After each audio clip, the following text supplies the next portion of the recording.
네, 오늘도 귀한 말씀 올려주신 장권사님한테 감사합니다. 오늘 장권사님이 올려주신 5절부터 10절 그 말씀을 이해하기에 앞서서 요한일서 1장 1절부터 4절의 말씀을 오늘 여러분들과 나누고 싶습니다. 자, 말씀으로 들어갈게요. 태초부터 있는 생명의 말씀에 관하여는 우리가 들은 바요, 눈으로 본 바요, 자세히 보고 우리의 손으로 만진 바라. 이 생명이 나타나신 바 된지라. 이 영원한 생명을 우리가 보았고 증언하여 너희에게 전하노니 이는 아버지와 함께 계시다가 우리에게 나타나신 바 된 이심이라. 요한이 그의 공동체에게 이 편지를 이제 쓰면서 그가 증언한 것은 요한복음에도 우리가 살펴볼 수 있지만 요한복음의 요한문언이라고 해요. 그래서 요한의 문언 중에 요한복음과 요한의 서신서 또 요한계시록이 있는데 이 요한문언의 가장 큰 공통점은 뭐냐면 증인이에요. 증인이라는 것은 뭐냐면 직접 내가 증인이 된다는 거예요. 내가 누군가에게 들은 것을 전하는 거야가 아니라 내가 직접 봤다는 거예요. 그리고 직접 경험했다는 거예요. 그리고 직접 전한다는 거예요. 다시 말해, 나를 중심으로 내가 직접 경험해서 내가 직접 전하는 수용과 전달의 역할을 하는 자가 바로 증인이 되는 거예요. 그러면 요한이 말하고 있는 이 증인은 뭐냐 봤더니 생명의 말씀이라는 거예요. 이 말씀이 말과 이제 말씀, 우리 사람들이 하는 걸 말이라고 하고 하나님이 하시는 걸 말씀이라고 하는데 이 말씀에 가르치는 말씀도 있고 혹은 세우는 말씀도 있고 징계의 말씀도 있고 세상에 어떤 여러 가지 그런 깨닫는 어떤 진리들도 있고 여러 가지가 있는데 그 중에서 영생이라는 생명의 말씀이라는 거예요.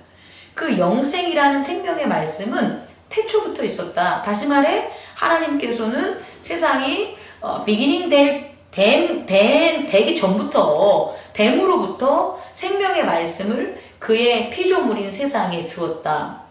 그리고 그 말씀에 대해서 어떻게 했냐면 우리가 요한의 공동체가 직접 듣고 보고 자세히 또 보고 직접 보고 듣고 눈으로 보고 또 자세히 또 보고 또 우리 손으로도 만져봤다는 거예요. 이걸 한마디로 말하면 이 생명이 나타났다는 거예요.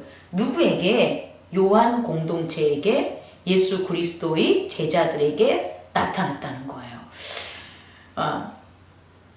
예수 그리스도의 나타나심은 그의 십자가와 부활과 재림이에요.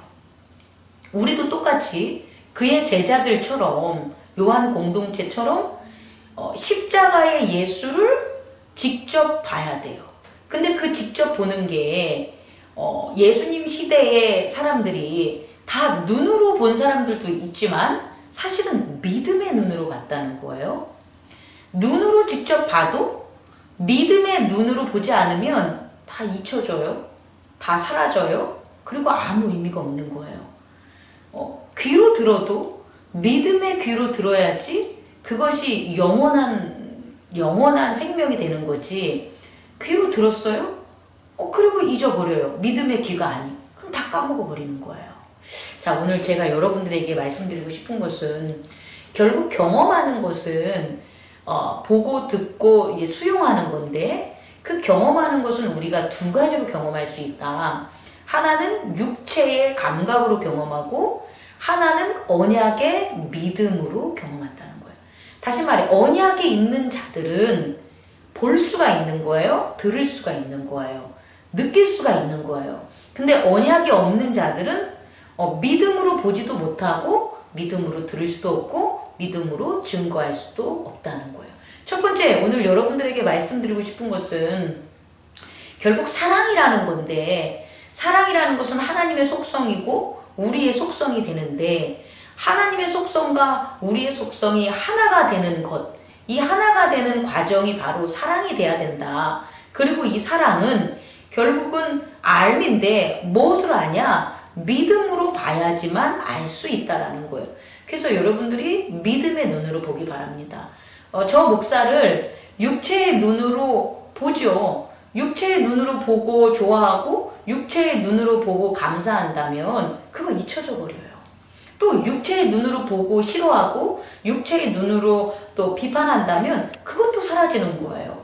근데 사라지지 않고 영원한 그런 경험은 뭐가 되냐면 언약을 통한 믿음의 눈이에요. 믿음의 눈으로 저 목사를 바라보기 바랍니다. 여러분이 믿음의 눈으로 저 목사가 하나님께서 여러분과 함께 구원의 그 선물, 은혜 속으로 이끌어주는 목사야. 그렇게 저를 믿음의 눈으로 언약을 해서 본다면 여러분과 저는 흔들리지 않을 거예요. 변하지 않을 거예요. 잊혀지지 않을 거예요. 이것은 제 간증인데요. 저도 사실은 목회를 처음 할 때 사람인지라 여러분들을 눈으로 보지 않겠습니까?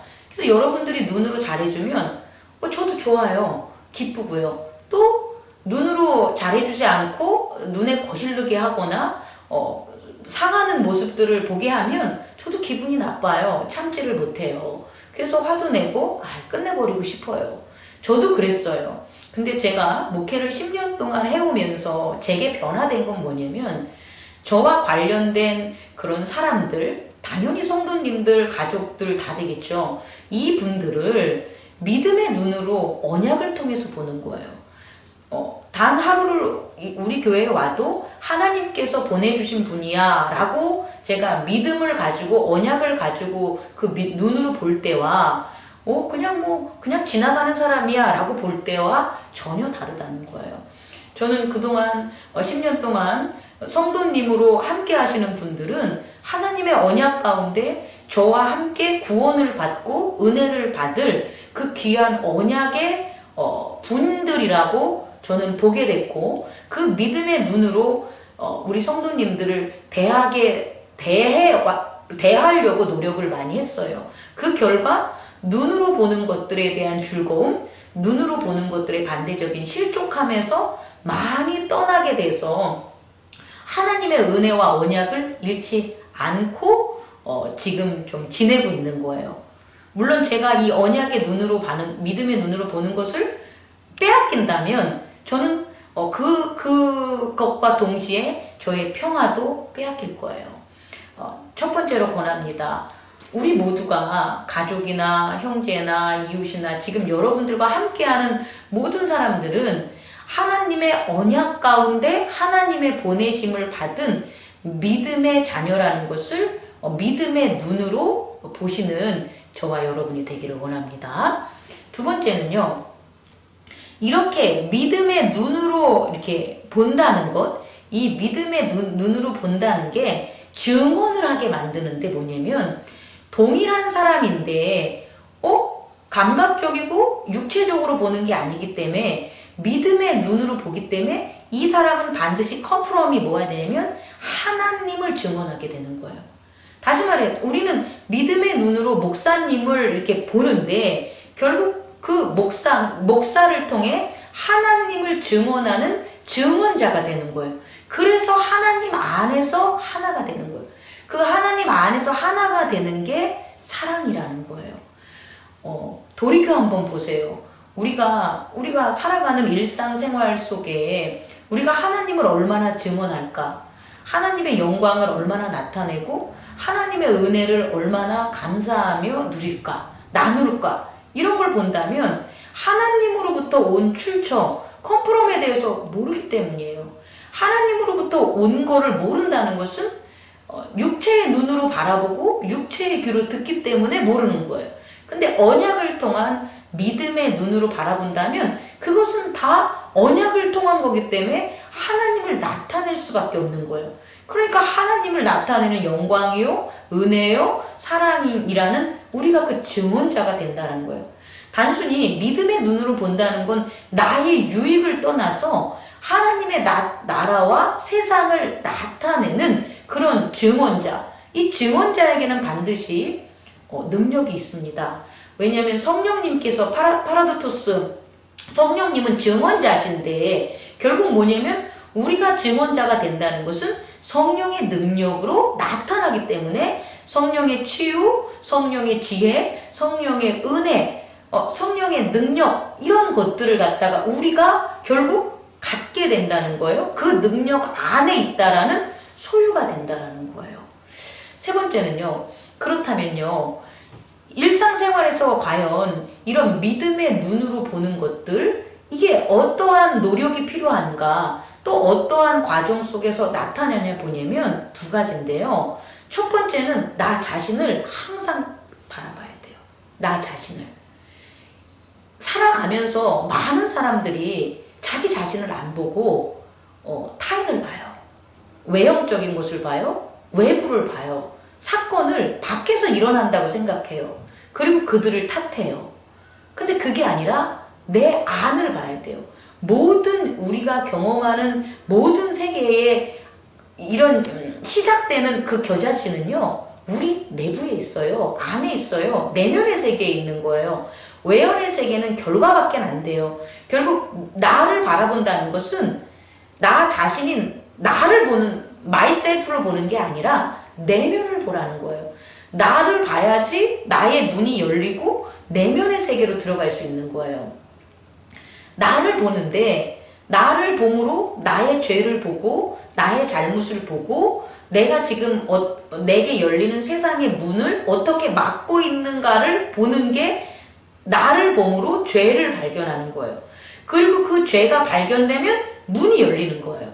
근데 죄가 발견되지 않으면 나는 내가 죄인인지 몰라. 내가 죄를 짓는 게 뭔지 몰라. 나의 흠이 뭔지 몰라. 이걸 못 발견하면 죄가 내면으로 가는 문을 닫아요. 그래서 내면의 세계, 문제의 근원적인 것, 앞으로 일어날 것에 대해서 알 수가 없어요. 근데 나를 바라보면, 나의 죄를 바라보면, 나의 부족함을 바라보면 그 부족함을 딱 보는 순간 예수 그리스도께서 그걸 사해주기 때문에 문이 열려요. 문이 열림으로 내면의 세계로 들어갈 수 있는데 그 내면의 세계에 예수 그리스도의 세계가 있는 거예요. 다시 말해 우리가 나 자신을 알아라. 소크라테스가 너 자신을 알아라는 것은 아니 뭐 썩어질 육체를 보기 위해서 뭐 돈도 없는 나를 보기 위해서 아무 지식도 없는 나를 보기 위해서 보라는 게 아니라 내 자신을 봐야지 죄를 보게 되고 그 죄를 깨달아야지 회개하게 되고 회개해야지 예수 그리스도의 세계인 하나님의 세계를 볼 수가 있다는 거예요. 나 자신을 알라는 것은 내 안에 계신 예수 그리스도의 세계를 두드리고 찾고 구하라는 거예요. 이게 첫 번째예요. 두 번째는 뭐냐면요. 그렇다면 내 자신을 보면서 우리는 또 뭐 해야 되냐면 이제 외부를 봐야 돼요. 내 자신만을 본다는 것은 결국은 외부와 관계가 없이 나 혼자의 시간인데 그럼 그렇게 살면 돛 닦는 거잖아요. 산속에서 혼자 살아야 되잖아요. 그렇지 않아요. 그와 동시에 우리는 바깥 세상을 봐야 돼요. 근데 이 바깥 세상이 바깥 세상부터 보면 내 내면의 세상을 못 보는데 내 내면의 세상부터 보면 바깥 세상을 볼 수 있는 빛이 생겨요. 그래서 그 빛이 바깥 세상에 있는 여태까지의 어둠들, 잘못된 지식들, 잘못된 경험들, 잘못된 어떤 것들을 갖다가 이게 잘못된 거구나. 세상이 이게 잘못된 거구나 하므로 세상의 어둠들을 떠나가게 만들어요. 세상의 어둠들을 떠나가게 만들어야지 그 빛 가운데 하나님의 세계를 볼 수 있는 거예요. 그래서 우리는요. 나 자신을 보는 걸 먼저 함으로 내면의 세계에 예수 그리스도의 빛을 받아서 그 빛의 지혜와 은혜와 사랑으로 바로 여태까지 잘못 봤던 나의 바깥 세상, 다시 말해 겉사람의 세상에 잘못된 것들을 걷어내고 용서하고 볼 수 있는 거예요. 그러면 그 가운데 형제를 보면 그 형제가 예전에 나를 기쁘게 했던 형제야, 나를 슬프게 했던 형제야, 나를 어렵게 만들었던 형제야, 내게 유익을 줬던 형제야, 이런 형제의 모습이 아니라 그 형제 속에 역사하는 하나님을 본다는 거예요. 하나님께서 이렇게 하기 위해서 이 형제를 이끌어 주시는구나. 이 형제를 우리 교회의 일원이 되게 했구나. 이 형제와 나를 만나줬구나. 우리 가정을 갖다 이렇게 만들었구나. 라는 것을 볼 수 있다는 거예요. 이것이 바로 사랑인 거예요. 오늘 요한 1서에서는 바로 이 사랑을 얘기하는 거예요. 그래서 장원사님이 올려준 그 말씀을 보면 내가 죄인인데 죄인이 아니라고 하면서 하나님을 사랑하는 자는 그건 잘못된 거라는 거예요. 왜냐면 내가 죄인입니다 라는 나를 봐야지 문이 열려서 예수 그리스도의 세계, 내면의 세계, 하나님의 세계에 은혜를 볼 수 있는 거거든요. 그리고 그런 자만이 하나님의 참사랑이 열려있는 세상, 하나님의 세계를 볼 수 있는 거예요. 그래서 서로 하나가 되는 거예요. 우리 행복나눔 교회는 언약을 바탕으로 믿음의 눈으로 이와 같은 사랑을 실천하고 그 사랑의 지혜와 은혜와 진리 속에 승리하는 저와 여러분들 되기를 원합니다. 감사합니다.